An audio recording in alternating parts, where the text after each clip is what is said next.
ये जो सोच आपकी है, हम भी चाहते हैं कि दुनिया के तमाम देशों में शिक्षा फ्री है, तो भारत में भी शिक्षा गरीबों को फ्री देना चाहता हूं। ये उनकी सोच है। आप बताओ, इसमें कोई जाति धर्म है? कोई हिंदू मुसलमान है? लेकिन राजनीति करने वाली पार्टियां हमारे आपके बीच में नफरत पैदा कर रही हैं। ये नफरत पैदा करने वाले लोगों से मैं कहना चाहता हूं, गुमराह मत करो। जब तक समाज, प्रदेश, देश में शिक्षा नहीं होगी, तब तक ना तो समाज तरक्की कर सकता है, ना प्रदेश और देश तरक्की कर सकता है। ये बात ओम प्रकाश राजभर इस नाते कहता हूं कि बाबा साहब डॉक्टर अम्बेडकर जी ने कहा है, शिक्षा शेरनी के दूध के समान होता है। जो शिक्षा रूपी दूध को पी लेता है, वह शेर की तरह दहाड़ता है। जो नहीं पी पाता है, वो जानवर की तरह दर-दर ठोकर खाता है। आप उठा के अपने गांव में झांक के देखो, जिस परिवार में शिक्षा है, उस परिवार के रहन सहन, बोलचाल, खान पान, और जिस परिवार में शिक्षा नहीं है, वो अंतर है कि नहीं अंतर है? बोलो जोर से, अंतर है ना? हम लोग तो यही चाहते हैं, जो आज के लगभग 5000 साल पहले गौतम बुद्ध जी ने कहा, बुद्धम शरणम गच्छामि, धम्मम शरणम गच्छामि, संघम शरणम गच्छामि। जो बात बुद्ध जी ने कहा कि बुद्धि की शरण में जाओ, तभी कल्याण हो सकता है। लेकिन देश में किसी नेता की जबान नहीं खुलती है कि गरीब का बेटा सरकारी स्कूल में कैसे कबूतर और कौवा पढ़ेगा, अमीर का बेटा प्राइवेट में कैसे कंप्यूटर पढ़ेगा। इसी को हम बराबर देने के लिए, समानता लाने के लिए हम लड़ाई को आगे बढ़ाने का काम कर रहे हैं। ये बात कुछ साथियों को बुरा लगती होगी। हमको इससे चिंता नहीं। हमको 21 साल हो गया, पूर्वांचल का 28 जिला, कोई गांव, कोई पूर्वा नहीं बचा होगा कि जिनके गांव में जाकर के हमने अपनी बात न बताई हो। आज पूरा उत्तर प्रदेश में ये बात बताओ, ये लड़ाई सही है कि गलत है? कितने लोगों को सही है? जरा हाथ उठाओ जिसको सही है। सही है ना? दूसरी बात, हमने जो 18 जुलाई को प्रधानमंत्री जी के सामने रखी, यहां जितने लोग जुटे हो, बैठे हो, खड़े हो, ईमानदारी से बताना, कितने लोग बिजली के बिल से परेशान हो? जरा हाथ उठाओ।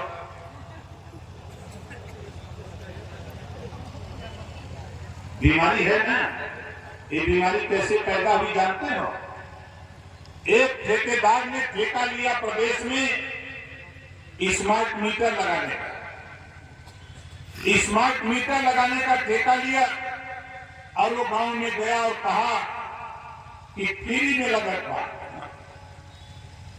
तो गरीब सोचने की फ्री के बाद टंगवा दे, जहां मर्जी होता। तो कोई मड़ई में, कोई पेड़े में, कोई दिवाली में उतर गिनती कराओ तो टंगवा दिया। जब गरीब पूछा कि बिजली फ्री में मिली, तो ठेकेदार या मेट कह दिया, उसका काम करने वाला, हाँ हाँ फ्री में है। अब आधार कार्ड ले लिया, अब वो लेके चला गया। 3 साल 4 साल बीतते बीतते 20,000, 25,000, 30,000, 40,000, 50,000 बिजली का बिल की नोटिस तेरे घर आ गई। बोलो सही है गलत है? नोटिस आ गई। कोई नेता इसको नोटिस में नहीं लिया, क्योंकि मैं गांव गांव घूमता हूं, मैं जानता हूं। इस बात को मैंने देश के प्रधान, ये बीमारी पैदा हुई, दिल्ली से मैसेज आया ऊर्जा मंत्री के शर्मा जी को कि देखो ओम प्रकाश राजभर ने जो बात कही है, कोई ऐसी व्यवस्था बनाओ कि गरीब जिनका 50,000 बिजली का बिल है, उनका कम से कम 10-12 हजार हो जाए। जिनका 1 लाख है, उनका 20-25 हजार हो जाए। जो लोग जागरूक थे वो तो अपना करा लिए, जो नहीं जागरूक है वो अभी पता ही नहीं है उसको। कि स्कीम लगी है, बनी है कि नहीं बनी। और हम तो चाहते हैं भैया साफ साफ, हम लोग इसी नाते बोल रहे हैं, आपको इसी नाते हम लोग बुलाए कि दिल्ली में बिजली फ्री बा, घरेलू बिजली यूनिट 300 यूनिट कम लोग समझ पा। पंजाब में बिजली 300 यूनिट मतलब घरेलू बिजली फ्री बा। अगर दिल्ली और पंजाब में घरेलू बिजली फ्री हो तो उत्तर प्रदेश में भी घरेलू बिजली फ्री होगी, चाहिए कि नहीं चाहिए? अच्छा के चाहता अच्छा बतावा सही सही, सब लोग चाहते हो। तो बीच में ये बिजली का बिल माफ कराओ, बता हिंदू मुसलमान की लड़ाई हो है? लेकिन सिर्फ नफरत पैदा कर रहे हैं कुछ पार्टी के लोग, सिर्फ नफरत पैदा कर रहे हैं। मैं भी विधायक हूं गाजीपुर जहूराबाद, चाहे हम बीजेपी से लड़े चाहे किसी पार्टी से गठबंधन करके लड़े, वहां संविधान के दायरे में 4 जातियां हैं, चारों जातियां मिल करके ओम प्रकाश राजभर को वोट देके जिताने का काम करते हैं। वह नफरत नहीं है।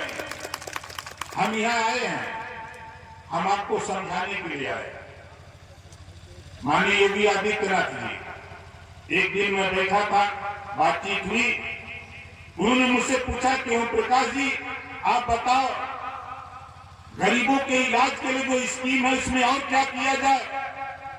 हमने कहा कि मान्यवर, जो विधायक निधि का पैसा विधायकों को दिया जा रहा है उसमें से 25 लाख रुपया हर विधायक को 1 साल के लिए 25 लाख रुपया हर साल, कोई भी गरीब कमजोर किसी जाति का हो, विधायक अपनी दस्तखत से अपने लेटर पैड से 20,000, 50,000, 1 लाख, 2 लाख, 5 लाख, जितना भी गरीब को इलाज के लिए ऑपरेशन के लिए पैसा चाहिए आप दीजिए। दे दिया उन्होंने। आप यहाँ जितने लोग आए बोलो किसी को पता है क्या? बोलो किसी को पता है? नहीं पता। कोई भी किसी जाति धर्म का हो, आपने वोट देके विधायक बनाया, जो भी विधायक हो, किसी दल के हो, हमसे दल से मतलब नहीं, हमसे कानून से मतलब है। कानून बना है, आप इस समस्या को लेकर विधायक जी के पास जाओ और उनको बता देना, अगर कहें कि नहीं है तो हमसे टेलीफोन से बात करा देना, हम उनको समझा देंगे कि 25 लाख रुपया मुख्यमंत्री जी ने सदन में घोषणा कर दिया। कोई भी जाति धर्म जिसमें ना हिंदू है, ना मुसलमान है, ना सिख है, ना ईसाई है, 25 लाख रुपया सिर्फ दवाई के लिए। 25 लाख एक विधायक को, 403 विधायक है यूपी में, सबको 25-25 लाख रुपया एक साल में मिल रहा है। आप यहाँ आए हो, आप बताओ, किसी जब पता ही नहीं है तो रुपया का लोगे? जब आपको पूरा नहीं पता है कि रुपया वहां से बट रहा है, आप लेने के लिए विधायक जी के पास जाओगे नहीं। चुनाव में विधायक जी आएंगे तो आप कहोगे विधायक जी 5 साल के बाद पहले आप वोट आकर के आ गई है। आप जाओ, आपकी समस्या है, बीमारी आपकी है, पैसा आपको चाहिए, केकरे हम मत रखो, रकम मत बेचो, 70 रुपया मत लो। इससे निकाल आदित्यनाथ जी ने बात को स्वीकार कर लिया सभी विधायकों के सहमति से, और 25 लाख रुपया अपने निधि से देने के लिए छूट दे दिया। हम यहां भी कह रहा हूं, सदन के अंदर 403 विधायकों के बीच में सूबे के मुख्यमंत्री योगी आदित्यनाथ जी को कहना पड़ा कि उत्तर प्रदेश में गरीबों के इलाज के लिए सबसे ज्यादा रुपया 403 विधायकों ने कोई दिया है तो ओम प्रकाश राजभर ने दिया है। विधानसभा के अंदर बोलना पड़ा। हम लोग काम चाहते हैं, नफरत नहीं चाहते। ये नफरत फैलाने वाले लोग, आप नफरत मत फैलाओ, नहीं तो वो दिन आएगा कि जमीन में दफन हो जाओगे, कोई नाम लेने वाला आपको नहीं मिलेगा। नफरत मत फैलाओ। विकास का काम हो रहा है, विकास की उसमें सहयोग करो। हम तो यही कहेंगे। आपने देखा आधी आबादी महिलाओं की है। महिलाओं के जब लोकसभा विधानसभा में आरक्षण देने की बात आई, दिल्ली में कांग्रेस की सरकार थी, दिल्ली में कांग्रेस की सरकार थी, बसपा और सपा के सहयोग की सरकार थी, समर्थन की सरकार थी, लेकिन हिम्मत नहीं पड़ी कि महिला आरक्षण पास करा दिया जाए।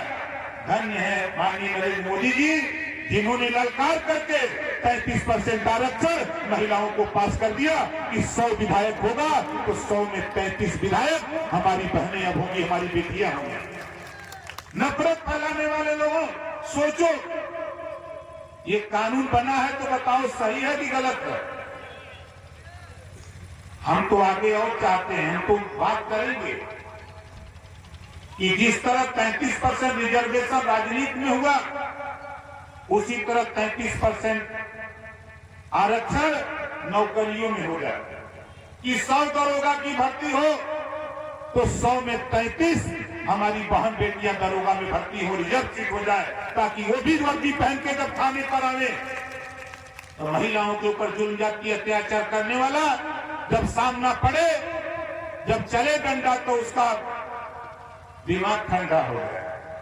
इसके लिए हम तो नौकरियों में भी आरक्षण के आवे, हमारी बहन बेटियां एसपी एसपीआर बन के आवे, जब वो वर्दी पहन के निकलेंगी, जब कुर्सी पे बैठेगी, आपके दिमाग में होगा कि नेता कैसे करेगा।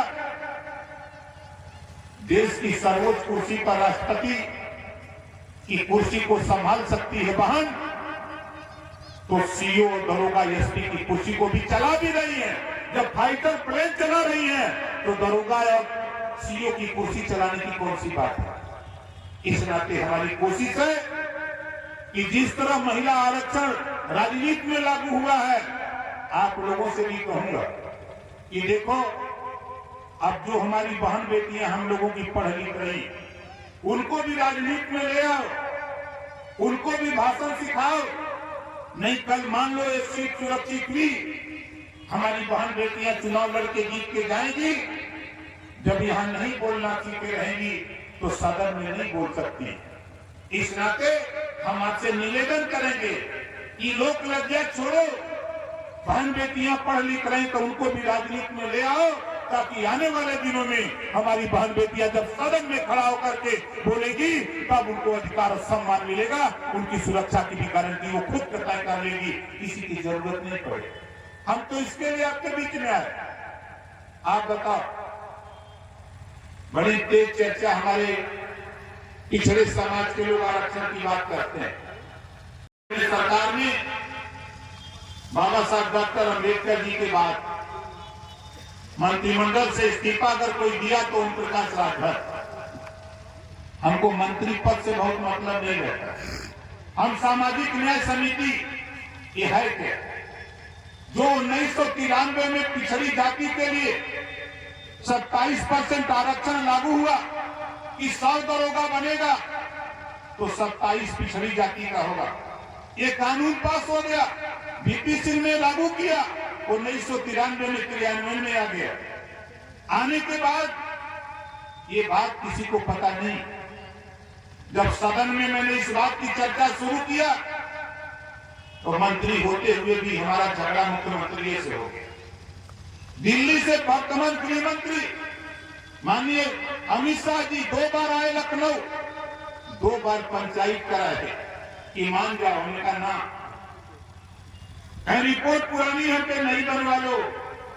तो राघवेंद्र सिंह के नेतृत्व में नई कमेटी बनी और रिपोर्ट भी तैयार हो गई। 27% आरक्षण को 7, 9, 11, 7% पिछड़ा जो मजबूत है, 9% अति पिछड़ा जो उससे कम मजबूत है, 11% सर्वाधिक कमजोर है। 100 दरोगा की भर्ती होगी तो नाई का, गोड़ का, पाल का, प्रजापति का, बिंद का, केवट का, मल्ला का, राजभर का, चौहान का, यारत का, रघुवंशी, बंजारा, बहेलिया, कन्हार का, दुल्हा, दुनिया, अंसारी, साईं दर्जी, फकीर का बेटा 100 में 11 दरोगा बनने का काम करेगा। ये कानून पास करने के लिए हम झगड़ा कर रहे हैं। बात नहीं बनी तो हमें ले जाएंगे, जाओ नहीं, हम नहीं रहेंगे, छोड़ दिए। अब आपको भी लगेगा कि फिर ये मोदी जी के साथ चला गया, योगी जी के साथ चला गया। क्यों चला गया? रोहिणी आयोग का गठन हुआ है उसी नाते।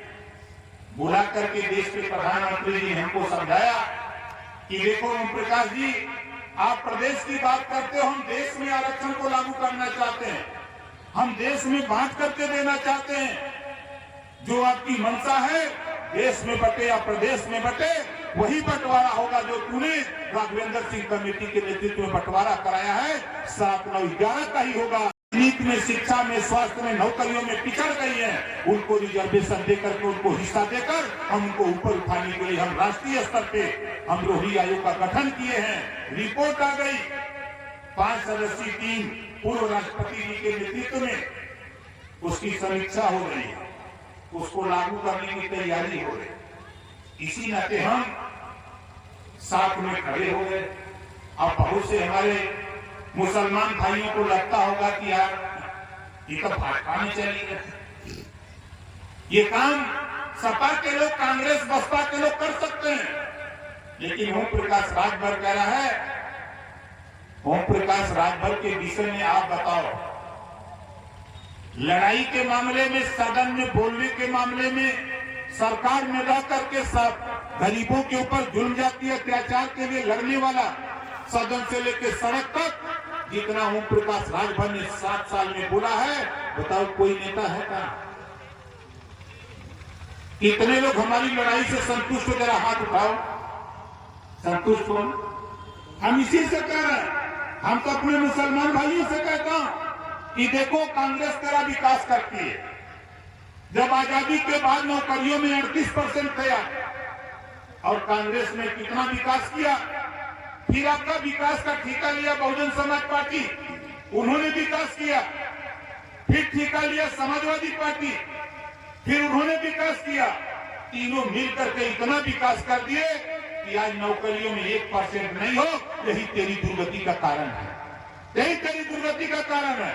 वो दिखाता है नफरत, तेरा वोट लेता है और अपनी जाति को चीन करके समाजवादी पार्टी का नेता अपनी जाति को आगे बढ़ाने का काम करता है। ध्यान से जरा देखो, 1531 थाने हैं उत्तर प्रदेश में।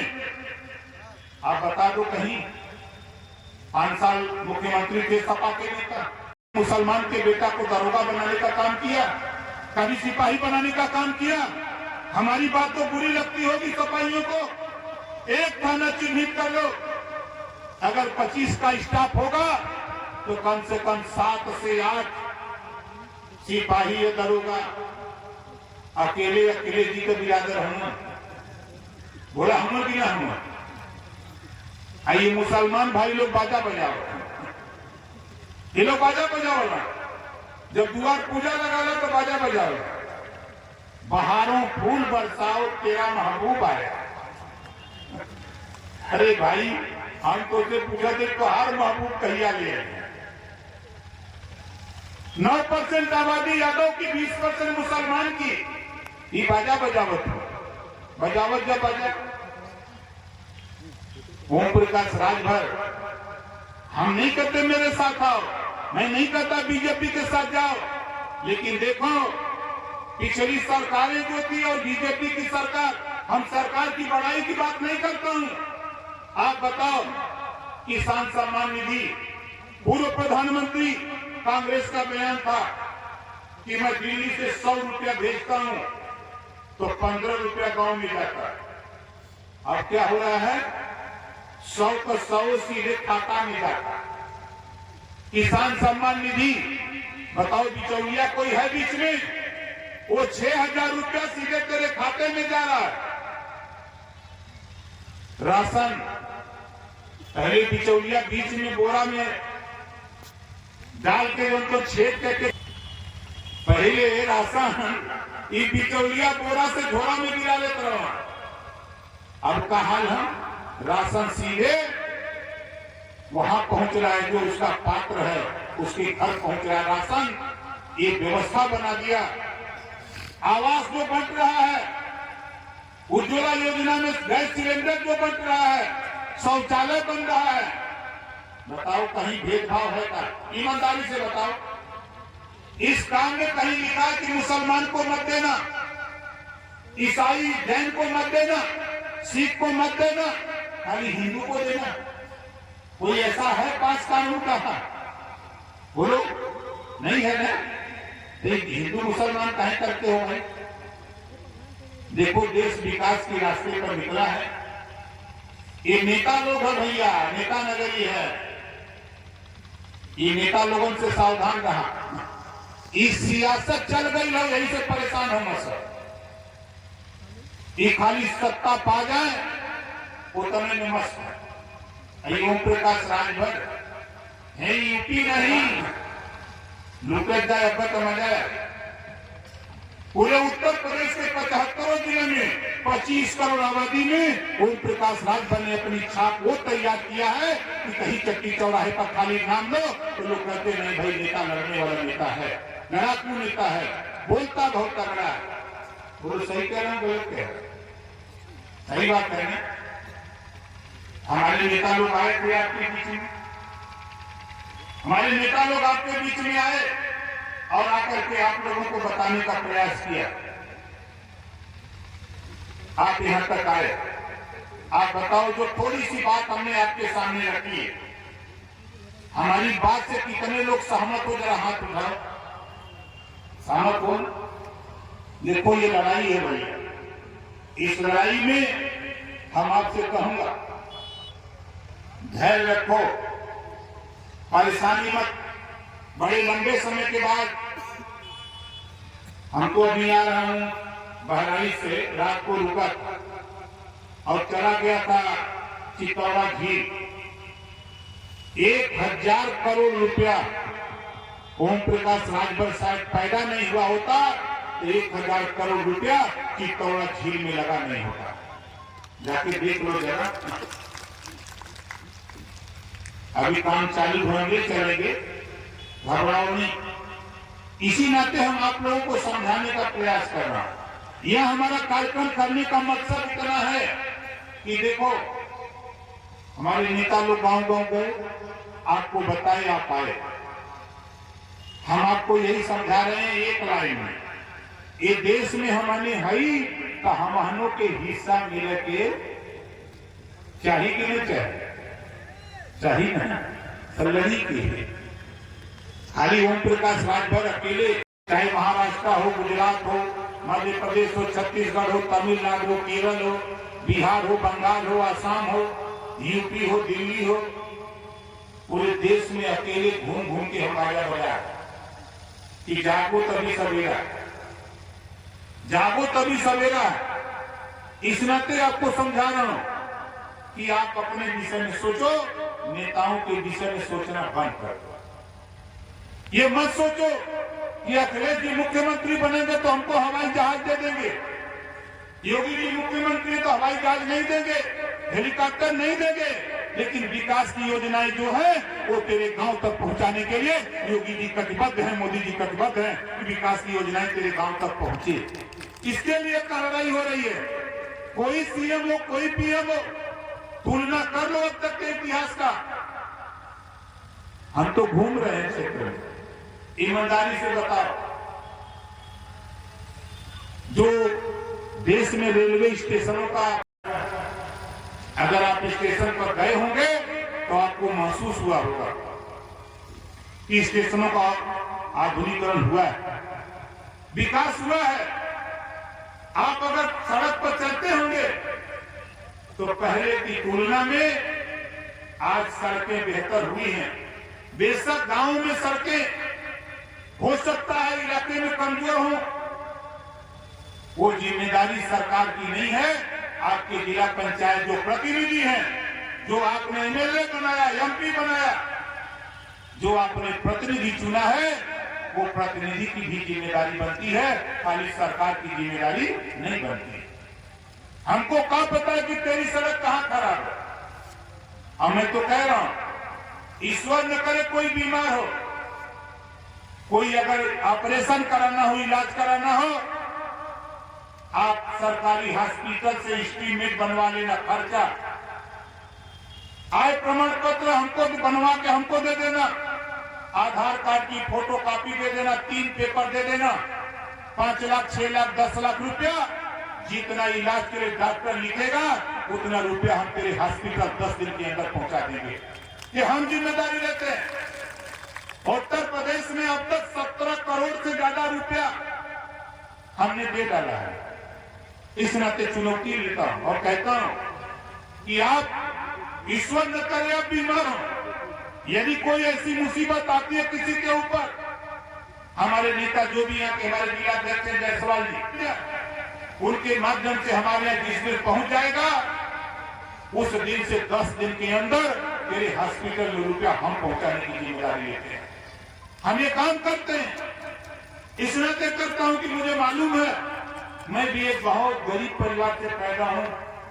आज बेशक इनोवा से चल रहा हूं, बहुत से हमारे विरोधी कहते हैं इनोवा से चलो, साइकिल से चली तो बोला कबो कहीं की साइकिल से चलता, मोटरसाइकिल से चली तो कहीं मोटरसाइकिल से चलता ही कहा नहीं। अगर हम हेलीकॉप्टर से आए तो कहीं भी देखा ना लूट के हेलीकॉप्टर ले लगा। सही बात कोई नहीं बता रहा है। इस नाते भाई हम तो आपके बीच में घूम रहे, हम यही नहीं आपके श्रावस्ती जिला नहीं, अभी कल मैं लखीमपुर था, डेली हम एक सभा कर रहे हैं। कल मैं रहूंगा नालंदा बिहार में राजगीर, 20-22 को रहूंगा आपके मैं इटावा, 24 को फिर मधेपुरा बिहार में इस समय खूब गर्मी चली। तो हम आपसे कहना चाहते हैं साथी, हमारे साथी हैं राम प्रसाद चौरसिया, इन्होंने कहा कि लखनऊ है वो अगर आप चाहो तो आपके श्रावस्ती से कहो और कहो तो बीरपुर से हम उस बस को लगवा दे लखनऊ जाने के लिए, लेकिन किराया देना पड़ेगा। ये मत सोचना कि कोई स्मार्ट मीटर की तरह नेता पीडीएफ में देखो। इन्होंने कहा मुझसे, कल हमारी मुलाकात परिवहन मंत्री जी से होगी और ये अगर आप लोग की तरह लोग सहमत हो कि आपको बस मिल जाए भाई, चाहता है ना, चलो कल हम भिड़ते हैं इस काम में। परिवहन मंत्री जी चूंकि हमारा उनका पुराना संबंध है, हमसे पूछते कोई काम हमको बताओ या कर दें, हमके हमारा कोई कानून नहीं है, जनता से पूछेंगे तो कोई काम होगा तो बताएंगे। आज आप लोग कह रहे हैं तो कल से हम उनके पीछे पड़ेंगे और जरूरत पड़ेगी तो मुख्यमंत्री से भी कह करके तेरी बस जो राम प्रसाद चौधरी जी चौरसिया जी ने कहा है उसको चालू कराने का, यहाँ से लखनऊ जाने आने की व्यवस्था, चाहे मुख्यमंत्री से बात करनी हो, काम कराना हो, चाहे दोनों व्यक्ति सीएम से हो, चाहे 52 मिनिस्टर से हो, आप हमको बताओ, हमको बताओ, हम आपकी समस्या पूरी ताकत के साथ लड़ें। और किसी के ऊपर कहीं भी जुल्म जाती है, अत्याचार हो रहा है गरीबों, अगर तेरे ऊपर हमारे नेताओं को बताओ, और नहीं तो हम तो करें खुद नेता बन जाओ। नेता बनने में कुछ लगता नहीं है, देखो बात आ रही इस नाते बता रहा, देखो कुर्ता पैजामा सिला, अब मास्टर लगेगा कि नेता कुर्ता पैजामा सिया होगा। ये क्यों कह रहा हूं, देखो लुंगी गंजी पहन के थाने पर जाओ तो गेट पर होमगार्ड होगा या सिपाही, तो गार्ड के कहेगा कार्य कहां जाते हो, कल उधर, तो उसकी आधा से ज्यादा हवा तो निकल जाए, जो जाएगा गरीब उसकी हवा निकल जाती है। जब कोई जींस पहन के और टी शर्ट पहन के जाता है तो थोड़ा सा सुधार होता है, कहां जाते हुए, कहां काम है, कल उधर, फिर वो हवा निकल जाए। लेकिन जब कुर्ता पैजामा पहन के उसी व्यक्ति को कुर्ता पैजामा पहना दीजिए, अब पियर का साफा टांग ले और उसी सिपाही उसी होमगार्ड के गेट पर जाएगा, होमगार्ड की कहिए कहो नेताजी कहा बात है, तो नेताजी कहिए ना कि दरोगा से न मिले थे।